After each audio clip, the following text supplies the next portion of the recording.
Hi, and welcome to 647. 6 stories for 7 a.m. because there is still a famine of truth in our land. And this is your quick news fix. And the truth, dedicated to Charlie Kirk, starts now. All right. Take one, N888KG. This is code for Provo Regional Airport. Happens to be 5 miles from Utah Valley University, the assassination site of Charlie Kirk, which happened on Wednesday at 11:52 Mountain Time. Now, an hour and 2 minutes after he was shot, a private jet takes off from Provo Regional Airport. And that private jet illegally turns off its ADS-B transponder. So what is that? Turned it off 2 minutes after they get in the air.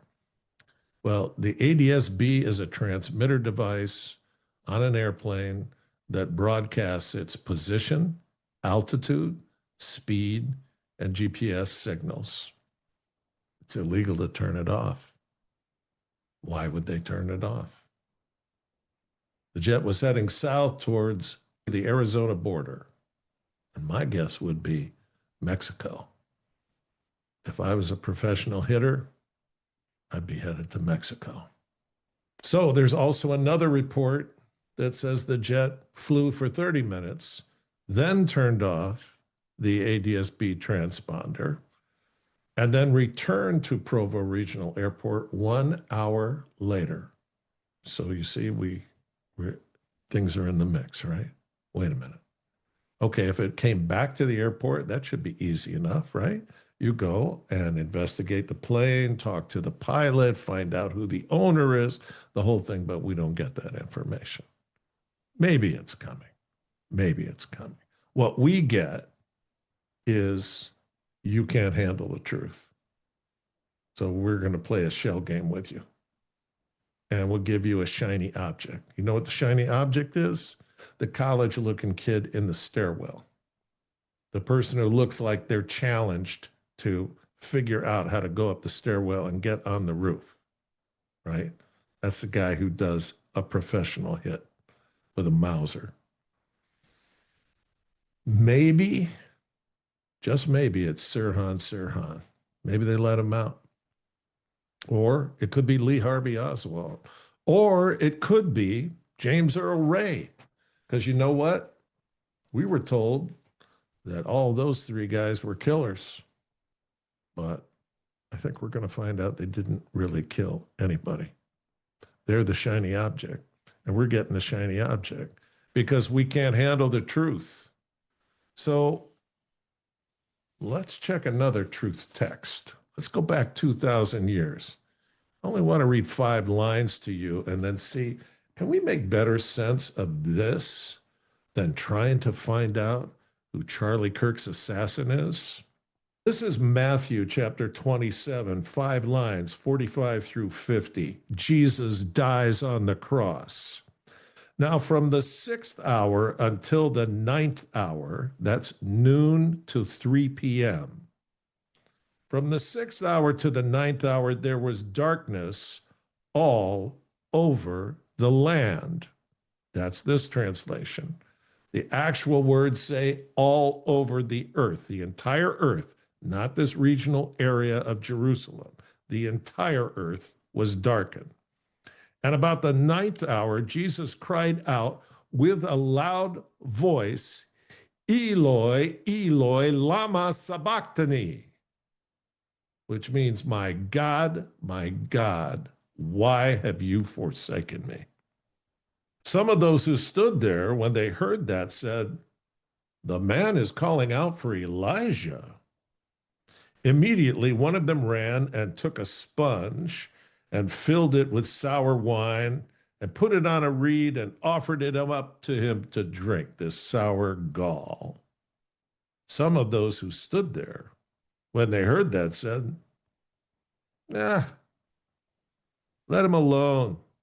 Let us see if Elijah will come to save him. And Jesus cried out again with a loud voice and yielded up his spirit. So that's 5 lines from the Gospel of Matthew. We have other Gospels that report this same event. Luke reports in his Gospel the sun's light failing. The reports say that the entire earth was dark for 3 hours. That's not an eclipse. The sun is a fireball that reduces its mass at a rate of 4 million tons per second. That's 4 billion tons per hour. God would have stopped that nuclear fire for 3 hours. That's what the Gospels say. Multiple Gospels say this. But guess what? We have secular historians. There is a historian, Tertullian, who reports in the same hour that Jesus was crucified, he says, in the same hour too, the light of day was withdrawn when the sun was at its apex, meaning noon. In the Middle East, we're talking about a white hot sun gone. Those who were not aware that this had been predicted about Christ thought it was an eclipse. So that's one person corroborating this. Here's another one. Pontius Pilate, historical bad guy in this whole situation with Jesus, sent this report to his superior, the emperor of Rome, Tiberius. This is his handwritten report to Tiberius. And when he had been crucified, there was darkness over the whole earth, the sun having been completely hidden. This is not the Bible, right? This is Pontius Pilate turning in his report of what happened to Tiberius Caesar. And the heaven appearing dark, so that the stars appeared, but had at the same time their brightness darkened, as I suppose your reverence is not ignorant of, meaning it happened over the whole world, so I know you experienced it too, right? As I suppose your reverence is not ignorant of, because in all the world they lighted lamps from the 6th hour, 3 p.m., until evening. And the moon, being like blood, did not shine the whole night, and yet she happened to be full. We're all about the truth. Charlie was all about the truth. He was a massive and major truth teller. We're already not getting the truth. And we can handle the truth. So let's talk about another truth event. This is item 2. This is good news for us. Paramount Skydance. You've heard of them before. They are a pro-Trump company, and they bought NBC Universal. And Trump held that whole thing up because of the way 60 Minutes edited his interview. And eventually the sale went through after he squeezed them enough. And now Trump and Paramount Skydance are back at it again. Who are they going to buy? Warner Brothers Discovery. Why is that important? Because they own CNN. They own the Black Entertainment Television. They own MTV. They own Nickelodeon. And remember, the owners of this buying company, they love Trump. And you know what they're going to do? They're going to take CNN and they're going to turn it into a pro-Trump network, and they're going to bury Fox. So is that good news for the truth? It will remain to be seen, but just a hunch. It's Friday. Just a hunch Friday. I think this is good for the truth. I think we're going to get more and more of it. I think there should be a network news program that is not constantly doctoring information. All right, take three. Trump announced today that he's going to Arizona to Charlie Kirk's funeral. And he said, they've asked me to go, and I think I have an obligation to be there. And he does, because he would not be in the White House were it not for the efforts of Charlie Kirk and delivering a massive young voter response on the conservative side. And it's not lost on Trump that there are midterms coming up, and the deep state and the left evil lunatics decided that they can't tolerate Charlie motivating more young people to move to the right. So they hired an assassin to kill him. So I want to talk with you a little bit about the eulogy from J.D. Vance. On Thursday, yesterday, 9/11, J.D. Vance had a full schedule of 9/11 events to do and determined that it was more important for him and the right thing to do to fly out with his wife to Utah and get Charlie's body and put it on Air Force Two, the vice presidential plane, and fly it home to Arizona. And J.D. Vance put a eulogy regarding Charlie on X, and you can see it there. And I just want to go through a few of the points so that people understand how critical Charlie was to God's plan to give us a second chance in these 2024 elections. So Charlie met Vance in 2017. Vance did a spot on Tucker's show at Fox, talked about something he said he can't even remember now. But after the show, Charlie sent him a text saying, "Great job." And Vance was unknown then. And he wasn't running for anything then. And he said that outreach of friendship, when there was no upside for Charlie, and when he really didn't know that much about Charlie, but it was the beginning of their friendship. And they were both skeptical about Trump at that time in 2017. And then by 2021, their friendship had developed, and JD called him and said, "I think I want to run for Senate in Ohio. And I have no idea how to go about that." And so Charlie started working a plan. And Charlie was all about results. And Charlie happened to be good friends with Donald Trump Jr.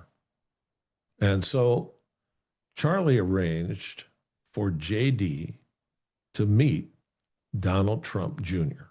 And these three guys, if you've seen them all together, they just have a blast with one another. They're covering ground very fast, but they're also having a lot of fun. They're talking about very important and weighty subjects, and then they get into internet memes and sports and hunting and all kinds of things. They just have a great time together. And Charlie is advocating for JD to be a great VP pick. And he gets Don Jr. to pitch JD Vance to Donald Trump. And Donald Trump has a way of operating. He listens to his sons, and then he makes his mind up. And he said, no, I'm not buying it. This guy's some unknown. He's a nobody from Ohio. He doesn't have any chops yet. I don't like this idea. No. But Don Jr. wasn't having it. And he kept coming back to his father, which his father is not used to. And in their family, you come and pitch a project, and he says yes, that project better finish on the plus side. And so Don Jr. would not give this up. And Trump said, he's never really done that to me when I say no. And he keeps coming. And so he said to him, you know what? If we take a chance on this guy and he's a flop, then you're going to be doing maintenance for the next few years. I'm not going to listen to a single pitch that you come up with. And Don Jr. said, I'll take that. And Trump said later, I have never been so wrong in my life about anything. And I am so thankful that Don Jr. just kept coming back and back and back and saying, J.D. Vance is the real deal, and he's got the goods. Trump said it. I've never been 100% wrong about anything, and I was 100% wrong about that. So J.D. going out there, I'm just saying that Charlie is woven all through God's plan in this thing. And if you're a believer and you were praying till your knees were sore that God would give us one more chance in this 2024 election, I picked up and moved down to Florida to participate. And I did participate. And I'm still participating. And not just with this. J.D. Vance is a great guy, and he tells the truth. And Charlie loved him. All right. Take 4. Jair Bolsonaro, 70-year-old former military officer, president of Brazil from 2019 to 2023. He won the election in 2022, but the Chinese Communist Party stole it so that they could put a Chinese puppet president in. And so now there's a pay-to-play thug running the country. And Bolsonaro has been under house arrest. And now he's gone through a trial. His health is failing. And he's being sentenced to 27 years in prison. This is a sincere, believing conservative. I've seen him speak at CPAC. I've seen his son pleading at CPAC that conservatives in the United States would do something. And this prison sentence is a death sentence. And this is a really fine man who is doing a wonderful job with his country. And we were asleep at the switch when the Chinese took it over. And guess what? We were asleep at the switch when the Chinese just took over South Korea. And now we got the same situation there. We've got a Chinese puppet run by the CCP. And we have to stop doing this. We have to figure out what to do. Donald Trump is applying economic pressure. They don't care. China's backing them up. Got to come up with something else. And it's probably too late now. But something more aggressive would have been worth it. Anyway, we're making mistakes. We can't let China take over all these other countries. We need allies to be able to be effective. So that was take 4. I don't have a take 5. I've got 2 take 6s today. The first one was long. So here we go. The take 6 is the ARMS, the Advanced Reprobate Mind Studies. And I'm going to keep doing these because we're seeing more and more and more evidence of the reprobate mind.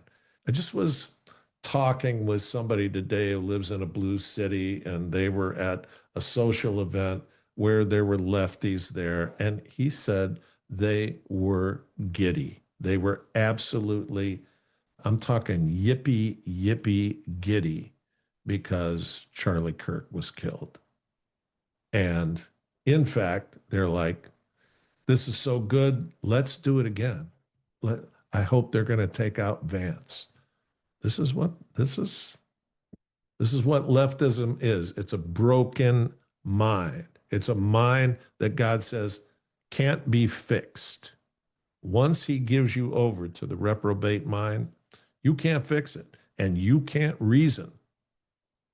So here we go.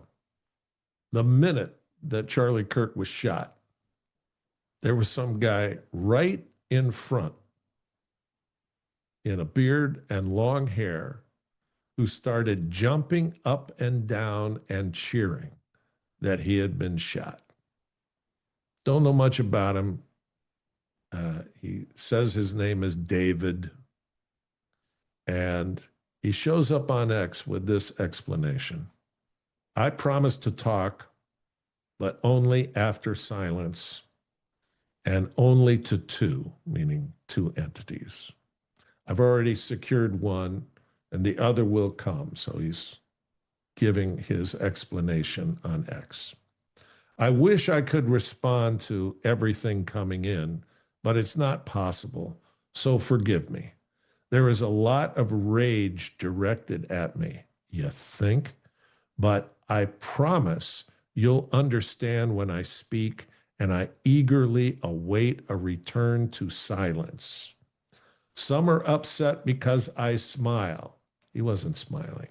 He was cheering and jumping up and down. You can watch the video yourself. Some because I cheer, and others because they don't have the information yet.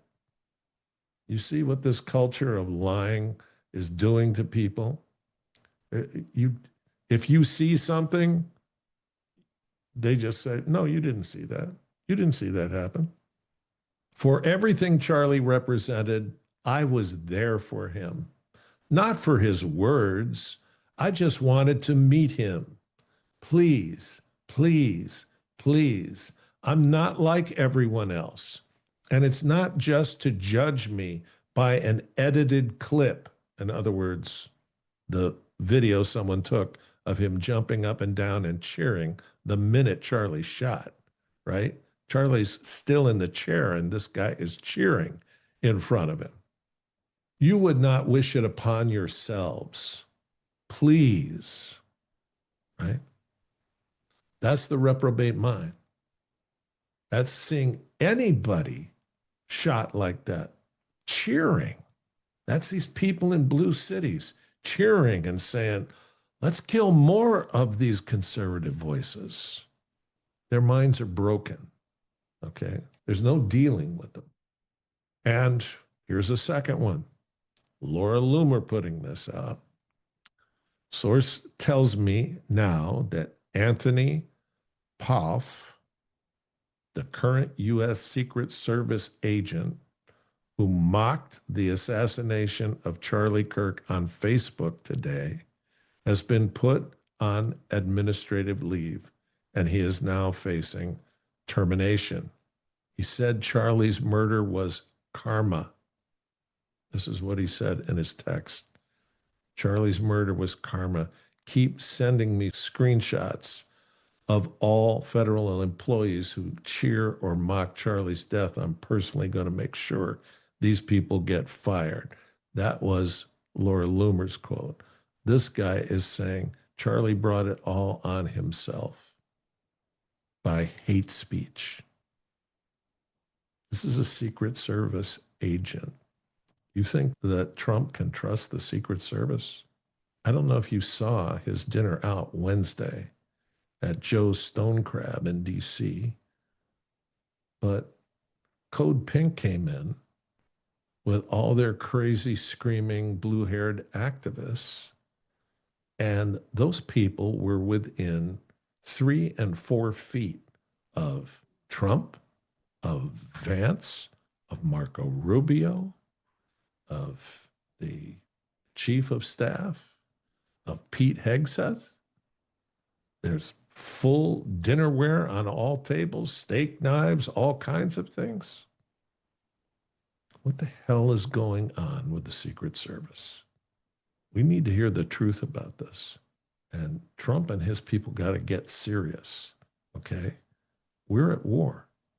And that's the truth. And NATO is trying to get us into a war over in Europe. They saw Netanyahu drag us into this thing with Iran. Great that we performed well. Great that we eliminated the nuclear threat. But I'm still not convinced that was the right thing to do. And it's definitely not the right thing to do to have NATO declare war when they can't back it up. They don't have the equipment, they don't have the troops, they don't have the money, and they don't have the will. They're a bunch of lefty Marxist punks. So the truth is, we need to get our house in order here. And we need to be looking for the truth. And we have to all do that together. And we have to do that to honor the sacrifice made by Charlie, because he was all about the truth. And he died telling the truth. So let's get to it. So here's the truth. It's the last day of the week. It's been a rough week. I don't want you to do anything on my behalf. Enjoy the show. I'm going to send you more things on Saturday and Sunday. And contrary to what we've seen, God is blessing us. He is blessing all of us. And I'm sure that would be so hard for Erica, Charlie's wife, to hear, because it's such an awful thing that's happened to them. But there will be a time when she will see the blessing in this. And we're going to see the blessing in all of this. And we're going to see the blessing of this over America. And I ask that God blesses Charlie in heaven, that God blesses his family and wraps his arms around them and protects and provides for them, and that God blesses you the way he blesses me. And the way he blesses me is, I don't deserve it. I don't perform well. I have a bad attitude about things, but I'm trying to do better. I'm trying to understand. And he blesses me with understanding, and he blesses me with people who come forward and tell me the truth. And I know that he's going to bless each and every one of you. So God bless you, and have an absolutely marvelous weekend. And tell everybody close to you that you love them, because we don't know when he's going to call us home. God bless you.